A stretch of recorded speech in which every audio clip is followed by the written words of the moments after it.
देखिए, अगर हम जब बात करते हैं मीडिएटर्स की, यू नो अबाउट दैट, जो कि पहले मैंने बताया है कि हमारे ऑलरेडी टिश्यू के अंदर कुछ सेल्स होते हैं, मास्ट सेल भी होते हैं, रेजिडेंशियल लिम्फोसाइट्स भी होते हैं और रेजिडेंशियल मैक्रोफेजेस भी होते हैं। ये ऑलरेडी टिश्यू के अंदर प्रेजेंट होते हैं, ठीक है। क्योंकि एक तो होगा, जब हम सेल की बात करेंगे, पेरेंचाइमल सेल, और उसके बाद में जो स्ट्रोमल सेल्स होते हैं उनमें से ये, क्योंकि किसी भी टिश्यू में जो सपोर्टिंग सेल्स हैं, ये इस तरह के सपोर्टिंग सेल ऑलरेडी प्रेजेंट होते हैं। तो ये कुछ केमिकल्स रिलीज करते हैं। केमिकल्स क्या रिलीज करते हैं? क्योंकि इनकी जो मेम्ब्रेन होती है ना, तो उनसे कुछ केमिकल रिएक्शंस होती हैं। हमें बहुत ज़्यादा डीप में नहीं जाना, बट जनरली आपकी नॉलेज के लिए कुछ मैंने यहाँ पे लिख दिए, जैसे कि हिस्टामाइन, ठीक है। और उसके बाद में है प्रोटियोलाइटिक एंजाइम्स, ठीक है, ल्यूकोट्रेनियर्स। उसके बाद में प्लेटलेट्स एक्टिवेटिंग फैक्टर, ये नाइट्रिक ऑक्साइड और प्रोस्टाग्लैंडिन। आप लोगों को पता है प्रोस्टाग्लैंडिन, आपने पढ़ा हुआ है। तो ये कुछ इस तरह के एंजाइम्स होते हैं या मीडिएटर्स इन आप कहिए, जो हमारे वेसोडाइलेशन में मदद करते हैं। इनका काम होता है जो वेसल्स के मसल हैं उन्हें, या वेसल्स के सपोर्टिंग मसल्स हैं उनको रिलैक्स करना, ताकि वहाँ पे ब्लड वेसल्स जो है वो डायलेट हो सके और ज़्यादा से ज़्यादा फ्लूइड एक्युमुलेट हो सके, जो कि इस हमारे वेसिकल्स जो हैं या वेसल्स जो हैं उनसे बाहर निकल सके, और टिश्यू में ज़्यादा से ज़्यादा वहाँ पे जो मैक्रोफेजेस हैं या न्यूट्रोफिल्स हैं, मतलब WBC मेनली जानिए, ज़्यादा से ज़्यादा WBC वहाँ पे कलेक्ट हो सके। हाँ, एक ये जो प्लेटलेट्स एक्टिवेटिंग फैक्टर है, ये किस लिए होता है कि अगर कोई हेमरेज वगैरह होता है तो उसको कंट्रोल करने के लिए वहाँ पे प्लेटलेट्स का होना जरूरी है। अब दूसरा आता है जो इन्फ्लामेशन है, इसके होने के लिए कौन कौन से एजेंट जो है वो रेस्पॉन्सिबल है, या क्या किस किस कारण से जो है हमारी बॉडी में इन्फ्लामेशन, टिश्यू के अंदर इन्फ्लामेशन होती है। तो वहाँ पे क्या होता है कि अगर कोई फिजिकली डैमेज हो जाए, ये पहला है फिजिकली डैमेज, कोई इंजरी हुई, चोट लगी तो फिजिकली डैमेज हुआ, तो एक कॉज तो ये हो सकता है। उसके बाद में केमिकल इंजरी, केमिकल इंजरी, हमारी बॉडी के अंदर भी बहुत से केमिकल हैं, ठीक है। आपको गुरुजी ने ट्रिप्सिनोजन के बारे में बताया है, ठीक है। और भी बहुत से इस तरह के केमिकल हैं कि जो हमारी बॉडी को भी हार्म कर सकते हैं। तो और कुछ एक्सटर्नल सोर्स भी होते हैं, किसी तरह का कोई केमिकल हमारी बॉडी पे रिएक्ट कर जाए, ठीक है। और एक चीज ये देखिए, रेडिएशन साइड इफेक्ट, क्योंकि रेडिएशन भी हमारे सेल्स को डैमेज करती है, डिस्ट्रॉय करती है, तो उसके कारण उसके साइड इफेक्ट को रिमूव करने के लिए भी हमारी बॉडी इन्फ्लामेशन क्रिएट करती है, ठीक है। उसके बाद है थर्मल हो गया, बायोलॉजिकल हो गया। हाँ, एक ये चीज है इम्यून मीडिएटेड में, जहाँ पे ऑटो इम्यूनिटी आती है, जैसे कि RHD का एक एग्जाम्पल है, ठीक है। पीस ऑफ नेक्रोटिक टिश्यू, ये भी ध्यान रखना, क्योंकि जहाँ पे नेक्रोसिस होगा वहाँ पे सेल डैमेज होंगे, ठीक है, डेड होंगे, तो वहाँ पे भी इन्फ्लेमेशन किस लिए क्रिएट होती है? उनको खत्म करने के लिए, जो डेड सेल्स हैं उनको खत्म करने के लिए, या जो इंजर्ड सेल्स हैं उन्हें खत्म करने के लिए, ठीक है। एक ये है मेटोलॉजिकल, ये कुछ इस तरह के एजेंट्स हैं जो हमारी बॉडी में इन्फ्लामेशन क्रिएट करते हैं या करने में मदद करते हैं। क्योंकि अगर किसी भी तरह का हार्म हमारी बॉडी को या हमारे टिश्यू को, ठीक है, हम बॉडी छोड़ते हैं टिश्यू पे आते हैं, क्योंकि अगर हमारे टिश्यू पे किसी भी तरह का हार्म होगा, ठीक है, तो उसके लिए कुछ कॉज हैं, कुछ कारण हैं, ठीक है। अगर किसी भी तरह का हार्म होगा, ये ध्यान रखिए, तो हमारी बॉडी में एक मैकेनिज्म है, उस मैकेनिज्म का एक पार्ट है इन्फ्लामेशन, जो बॉडी को ठीक करने में मदद करता है। अब कंडीशन क्या आती है कि इन्फ्लामेशन क्यों, उसकी ज़रूरत क्या है हमारी बॉडी को या टिश्यू को। क्योंकि ये कंफर्म हो गया कि जो इन्फ्लामेशन है एक अच्छा पॉजिटिव रेस्पॉन्स है हमारी बॉडी को क्लीन करने के लिए, हमारी बॉडी को हेल्प करता है कुछ चीज़ों में जहाँ पे वो हार्म होने से बचाता है। अब उसका कुछ कॉन्सेप्ट देखिए। पर्पज ऑफ इन्फ्लामेशन, तो इसमें लिखा हुआ है damage any tissue any mechanism, किसी भी मैकेनिज्म से हमारा टिश्यू अगर कोई भी डैमेज हुआ है, the vascularise connective tissue response, मतलब जो वेस्कुलराइजेशन होने के बाद में किसके थ्रू, कनेक्टिव टिश्यू के through response will be inflammation, क्योंकि रेस्पॉन्स जो होगा वो इन्फ्लामेशन होगा, क्योंकि वो हमारे किसी भी डैमेज टिश्यू को या डेड टिश्यू को रिपेयर करने में हेल्प करेगा।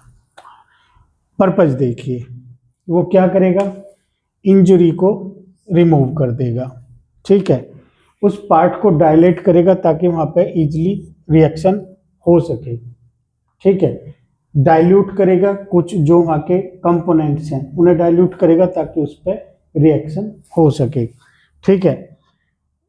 Contain wall of the injury, जो भी हमारे वहाँ पे टिश्यू के अंदर वो चाहे पैरासाइट्स हैं कोई, या हमारे पेरेन्काइमल सेल हैं या स्ट्रोमल सेल है, उनकी जो मेम्ब्रेन है उन्हें वहाँ से जो वॉल है उसे कंप्लीटली कवर करने की कोशिश करेगा। रिमूव इंजर्ड सेल, क्योंकि देखो इंजरी होगी तो सेल इंजर्ड भी होंगे, कुछ डेड भी होंगे, तो इंजर्ड सेल को भी रिमूव करेगा, और वहाँ पे कोई डेड सेल है वो चाहे हमारे हैं या बाहर से आए हुए हैं, ठीक है, क्योंकि वो पैरासाइट्स है कोई या हमारी बॉडी के डेड सेल्स हैं, उन्हें भी रिमूव करेगा। दूसरे यहाँ पे लिखा हुआ है certain protein in the blood, ठीक है, या कह सकते हैं हम कंप्लीमेंट प्रोटीन जो हमारे ब्लड में होते हैं, क्योंकि ब्लड का फ्लो वहाँ पे गेन होगा, ठीक है, तो उसमें क्या क्या चीज आएंगी, इम्यूनोग्लोबिन्स, ठीक है, जो हमारी इम्यूनिटी का पार्ट है, WBC जो कि हमारी इम्यूनिटी का पार्ट है, being more blood in the area, और वहाँ पे ज़्यादा से ज़्यादा ब्लड उस एरिया में जो है एंटर होगा, ठीक है। देखिए अब बात आती है कि कुछ ऑर्गन और ग्लैंड्स जो कि इन्वॉल्व होते हैं हमारे इन्फ्लामेशन को मैनेज करने में और इन्फ्लामेशन को इम्प्रूव करने में, ठीक है। इम्प्रूव के लिए जो मॉड्यूलेटर्स थे वो तो अभी आपको मैंने पहले बता चुका हूँ, ठीक है, कौन कौन से वो इस तरह के मॉड्यूलेटर्स हैं, ठीक है, वो आपको पहले पता चुका है। लेकिन अब बात आती है ऑर्गन्स की। सबसे पहला है स्प्लीन। तो स्प्लीन की कंडीशन क्या आती है कि ये हमारा, इस स्प्लीन को ग्रेवयार्ड ऑफ RBC भी बोलते हैं। दूसरी चीज़ क्या है कि इसमें हमारा लिम्फेटिक सिस्टम और ब्लड, इन दोनों को मैनेज करने की पावर होती है स्प्लीन।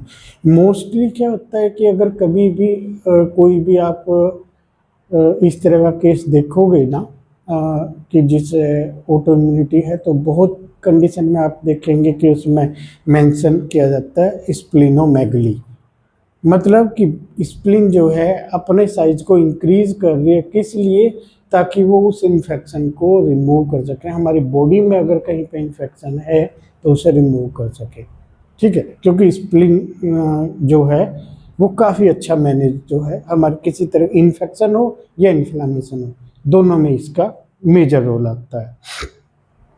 खासतौर से जो सिस्टमिक इन्फ्लामेशन है उसे ये बहुत इजीली मैनेज कर लेती है, ठीक है। अब बात आती है कि जी इसका स्टिमुलेशन कैसा होता है। स्टिमुलेशन में अगर हम बात करें तो देखो, एक तो हमारे पास है वैगस नर्व, ठीक है। अब वैगस नर्व के लिए न्यूरोथेरेपी में क्या दिया जाता है, 10 मेडुला, आप सबको पता है। दूसरी कंडीशन आती है कि हमारा एक पॉइंट भी है, क्योंकि गुरुजी ने जो न्यूरोथेरेपी के पॉइंट बनाए हैं, डायग्नोसिस पॉइंट बनाए हैं, तो उसके भी आप पे हम डायग्नोज भी कर लेते हैं।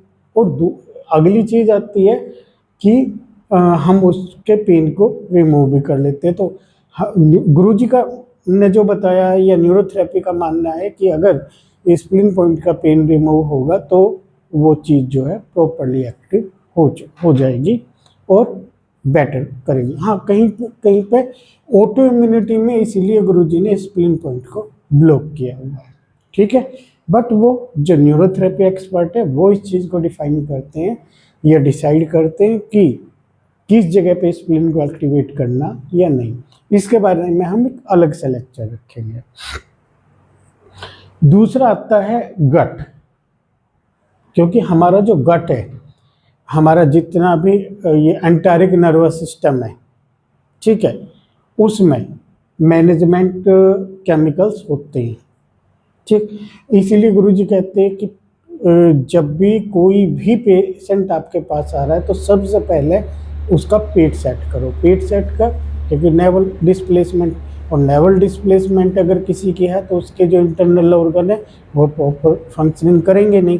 तो उसके लिए क्या करना है कि गट में भी हमारे इन्फ्लामेशन को मैनेज करने का या इन्फ्लामेशन को क्रिएट और डिनाई करने के दोनों ऑप्शंस होते हैं। और बेसिकली क्या है कि जो अगर पेट में डाइजेशन और एब्जॉर्प्शन ठीक रहता है तो बॉडी में फिर प्रॉब्लम आने के साइन ही डिक्रीज हो जाते हैं, ठीक। दूसरा गट हो गया। तीसरे नंबर पे, हाँ ये तीसरे नंबर पे है लीवर। अब लीवर में आपको पता है कि जैसे ही डाइजेशन होता है, डाइजेशन के बाद एब्जॉर्प्शन होगा, और जितना भी हमारा एब्जॉर्ब्ड मटेरियल है वो कहाँ पे आएगा, लीवर के अंदर, ठीक है। लीवर उसे सिंथेसाइज करेगा, और सिंथेसाइज करने के बाद में जिस चीज़ की रिक्वायरमेंट बॉडी करती है, ब्रेन लीवर को मैसेज देता है, ठीक है। जिस चीज़ की रिक्वायरमेंट बॉडी करती है, यह एक पोर्टल सिस्टम होता है, उसके भी हाथ पर भी उसे पता चलता है कि किस चीज़ की डेफिशिएंसी है, क्या चीज़ इंक्रीज है। पोर्टल सिस्टम पे मैंने एक वीडियो अलग से डाला हुआ है, वो देख लेना। तो वो भी इस चीज़ को डिफाइन करेगा, और बेसिक केमिकल जो है वो लीवर ही बनाता है। अब जो लास्ट चीज़ आती है चौथे नंबर पे, ये है एड्रेनल ग्लैंड। ये मोस्टली इन्फ्लामेशन को रिमूव करने में मदद करेगा। जो भी क्रोनिक केसेस में आप देखेंगे, क्रोनिक केसेस में जब भी इन्फ्लामेशन होती है, ठीक है, तो उसमें एड्रेनल का कोर्टिसोल, ठीक है, एड्रेनालिन, ठीक है, और इन्हें सपोर्ट कौन करेगा, फीमेल में एस्ट्रोजन प्रोजेस्टेरोन हो गया, मेल में टेस्टोस्टेरोन। लेकिन ये अभी थोड़ा सा हम और इसे ब्रीफली फ्यूचर में क्लियरिफाई करेंगे, ठीक है। तो हमारा जो एक मैकेनिज्म है ये वाला, ठीक है, क्योंकि अभी यहाँ पे थोड़ा सा एक्सप्लेन किया है, इनके लिए अलग से भी वीडियो मैं बनाऊंगा, ठीक। तो लेकिन आप ये देखना कि ये हमें मैनेज करने में मदद करते हैं। तो अब इस पे ध्यान देना कि जो मैंने 3 वाला ट्रीटमेंट बनाया हुआ है, जिसे हम बोलते हैं 3 वाला सेट, वो इसी के मद्देनज़र रखते हुए मैंने उस ट्रीटमेंट को बनाया है। एक ट्रीटमेंट बनाया मैंने स्ट्रेस नाम से, गुरुजी के ही ट्रीटमेंट में मैंने थोड़ी सी मॉडिफिकेशन की है, कोई इस तरह का वो नहीं कि मैंने कोई पॉइंट जनरेट किया है, ठीक है। एक स्ट्रेस बनाया है, एक मॉडिफाइड मैगो बनाया है, और एक 3 वाला सेट। वो इन्हीं चीज़ों को देखते हुए, इन्हीं को मद्देनज़र रखते हुए मैंने वो ट्रीटमेंट्स बनाए हैं। बाकी उनके लॉजिक्स क्या हैं, आपके नज़र से क्या है, वो प्लीज़ आप कमेंट में बता देना, तो उससे हमें और थोड़ा सा क्लैरिफाई हो जाएगा। क्योंकि अकेले में काम करने में और जब हम ग्रुप में काम करते हैं तो बहुत फ़र्क पड़ेगा।